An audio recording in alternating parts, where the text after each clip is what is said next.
He loved to be outside. He loved to sit on the lake. He used to say that he felt like he was in church when he was sitting on the lake, and it was especially real early in the morning. And everything was quiet and real peaceful. And he just loved it. I don't think he ever met a stranger. He would just go up and talk to anybody. He was a free spirit. He did what he wanted to do. We moved a lot. That didn't really bother me because we always met a lot of new friends in the different places we lived. He just jumped right in. If it was something he wanted to do, he didn't really just think about it. He just got in there and did it. He just lived his life to the fullest and was ready to go when he left. You're right. You deserve it's been withheld.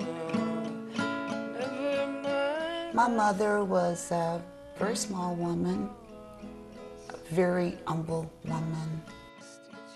My mother was a pretty neat person. She was born in 1910, so she saw a lot of things, a lot of inventions, a lot of things evolve. I remember her talking about the first time she'd ever seen an airplane. She said she was going to school, she was walking to school, and she was on the bridge, and said she looked up and she said, she just stopped, and she looked up at the plane and she said, I'm gonna ride one of them one of these days.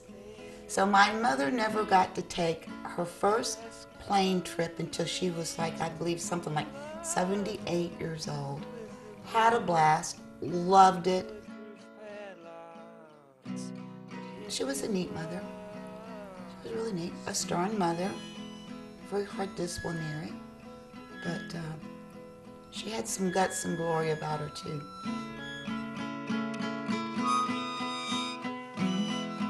I personally don't think either one of them would exist more than a couple of months if they were separated. They're that close. This couple has been married for 60 years. They are probably the most loving, caring of each other couple that I have ever met or taken care of. If hospice wasn't here, neither one of them would remain as healthy as they are. Having that care in here every day is what's kept them together. Come on, take a piece of the end. He called me up one day, he wasn't here, and he told me that he thought I needed to go ahead and call hospice. And I knew that meant that he couldn't handle it by himself anymore. And it was getting hard for me to help him without any wheelchair or anything like that. So I called them. He knew he couldn't make it any longer without them. And that was very hard for him to, I think, to do. To say that he was going to need help. He just wanted to do things his way, and I think maybe he actually thought he could go all the way without having somebody. Hospice, when they came, they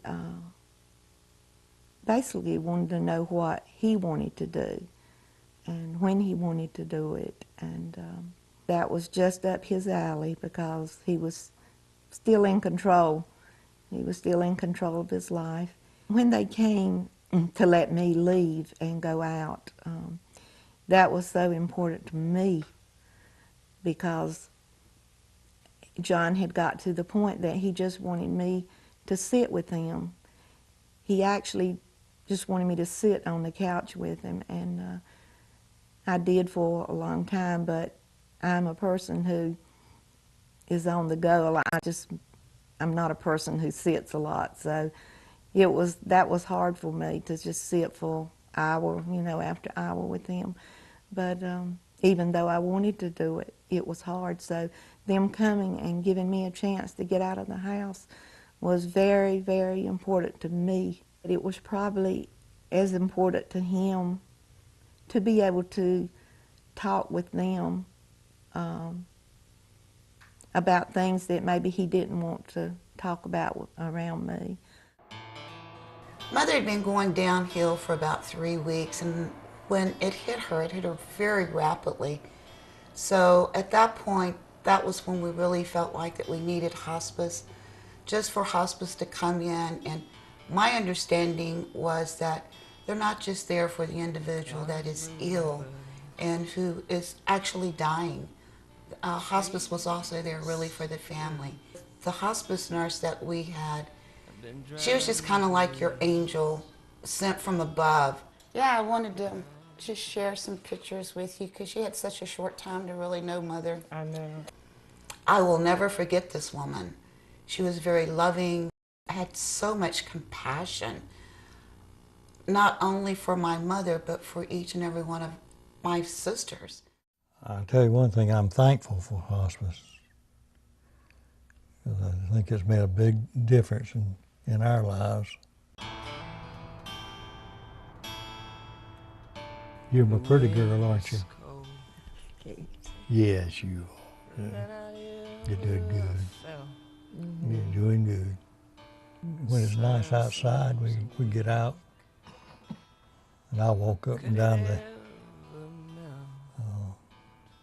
walkway out there. Never wanted spring so bad. There's not many days we can do that. Look at you, little girl. How about give me a little kiss?